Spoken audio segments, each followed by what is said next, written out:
Welcome to the Team Engagement Podcast, where leaders of teams share their insights. We discuss 5 questions in about 10 minutes, and I am very excited to welcome our guest today. He is local to the Utah area. He's in Provo, Utah. This is Trent Whatcott, and he is a co-founder of AlarmHive. And Trent, what would you like the people to know about AlarmHive? So AlarmHive is, for lack of a better term, it's a back office software for alarm dealers. So the guys who install your alarm system, have it monitored. We focus only on the independent guys, so no ADT or Brinks. Nothing wrong with them, it just doesn't fit our model. But it's everything from the CRM to be able to track leads, all the way through to billing their customers. It runs the gamut in between those two things. We give it away to our customers. We charge a percentage on the back end, which makes it where they're able to cut out a lot of fixed costs that are typical with software applications like this. It's built from the ground up using agile principles. We're actually a software company first. We just so happen to serve the alarm industry. And like our tagline says, we're all honey, no sting.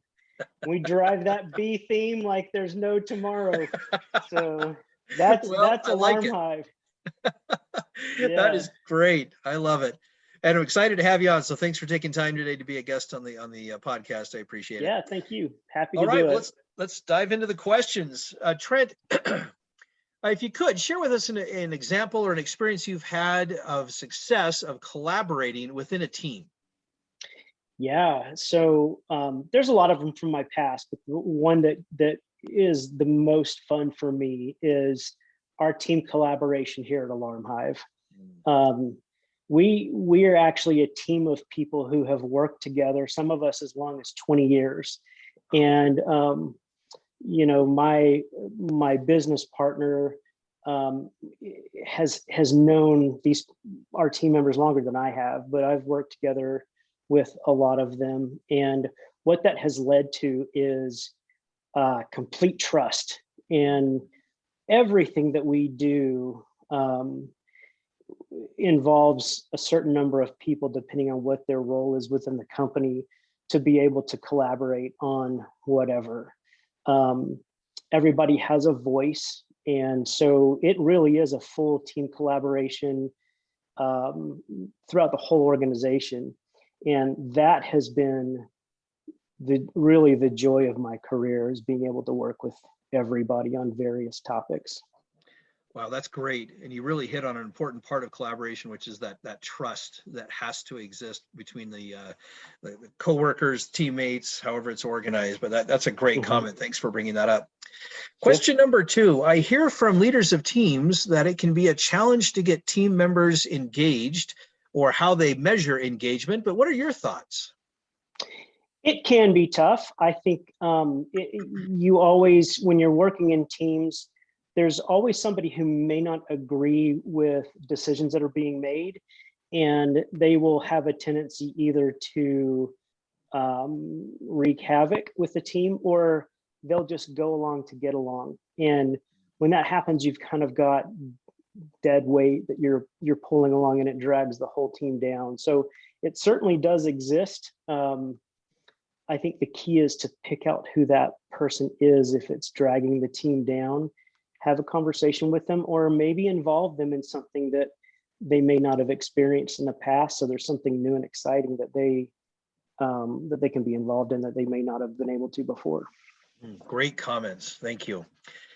Then question number 3, Trent, based on your experience, what is one essential attribute of a confident leader?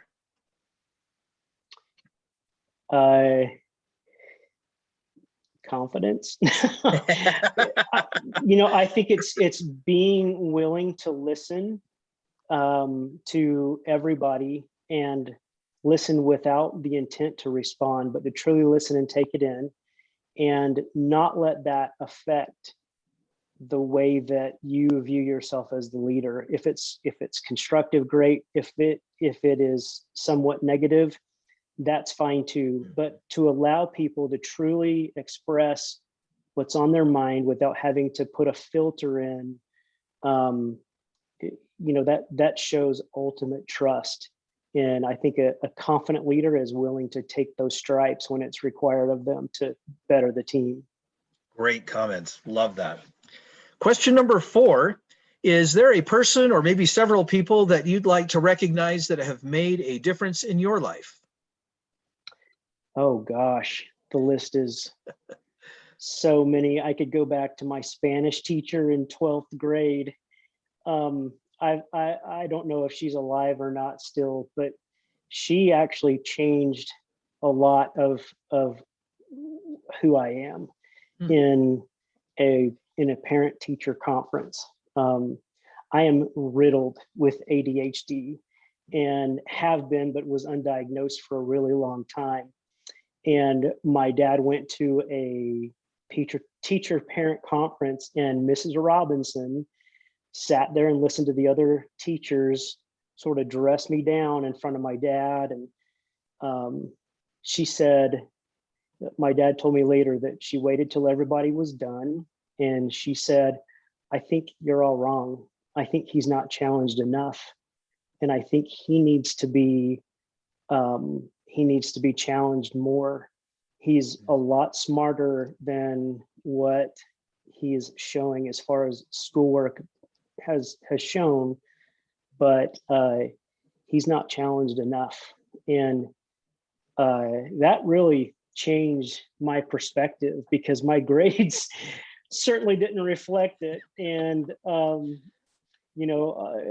being the class clown didn't reflect that either. But when I thought, oh my gosh, this is a teacher who believes in me, and that changed everything. I mean, and it goes up from there. I could go on for days talking about people who have had a positive impact on my life, but she's definitely one of them.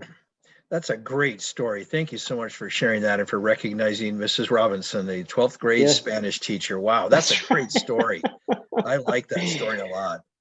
Thank you. Well, our last question, tell us about your first job. My first job, my first official job, I worked at a Bilo grocery store in Snellville, Georgia. My family had just moved from Texas to Georgia, and I was a courtesy clerk, a bag boy. And it actually was a really good learning experience for me. It taught me responsibility.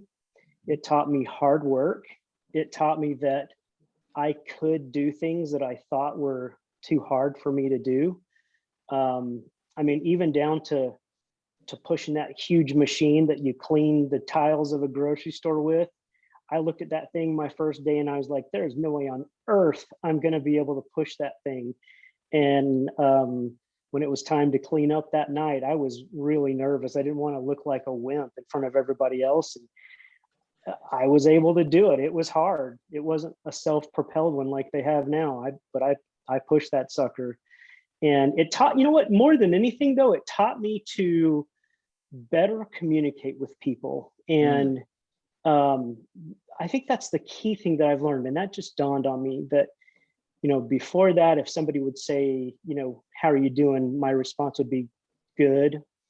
But that job taught me to better communicate with people as I was bagging their groceries or taking them out to the car for them. And learning to connect with people. That's really what it was about for me, and the thing that I learned the most from it. And it's a skill that I've taken into my life. So yeah. I love that. I love hearing the stories of their first jobs. And the reason why I asked the question is because it's interesting to hear what they learned from that first job, the things that they started, whether it's communication, responsibility, just hard work. It's almost humorous sometimes to listen to the guests, because sometimes they'll share the stories of the jobs that they had and hated, and therefore they knew this is not what I want to do the rest of my life, and all of those kinds of things. But that's a great story. Thank you for sharing it. And Trent, thank you so much for being on the podcast today. How can people find you? Probably the best way is through LinkedIn. Just with my name, Trent Whatcott. There aren't very many of us in the world. In fact, as far as I know, I'm the only one. I could be off, but Trent Whatcott. I'm sure my name will be up on the podcast, and you can find me there. LinkedIn is probably the best place to do that. So just go to my LinkedIn page and message me. Happy to connect with anybody who's a good person. So Great. connect away. Thank you. Appreciate that. This is Sean Richards with the Team Engagement Podcast, where leaders of teams share their insights. For more ideas, go to teamengagementpodcast.com. Once again, teamengagementpodcast.com. And we also encourage you to subscribe to the podcast as well as our YouTube channel, where you can view the podcast episodes. Thanks so much for joining us, and have a great day.